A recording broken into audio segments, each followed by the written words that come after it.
Number 5، اس رات میں رزق و عافیت دینے کا عام اعلان کیا جاتا ہے۔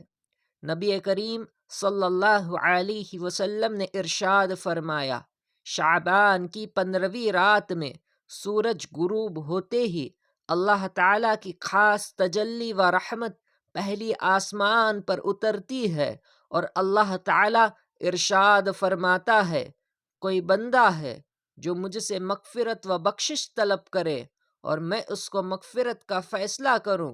کوئی بندہ ہے جو مجھ سے روزی مانگے اور میں اس کو روزی دینے کا فیصلہ کروں۔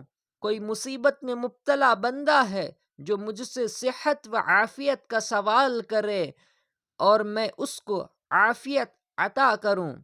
اسی طرح مختلف قسم کے حاجت مندوں کو اللہ تعالیٰ پکارتا ہے کہ وہ اس وقت مجھ سے اپنی حاجتیں مانگے اور میں انہیں عطا کروں۔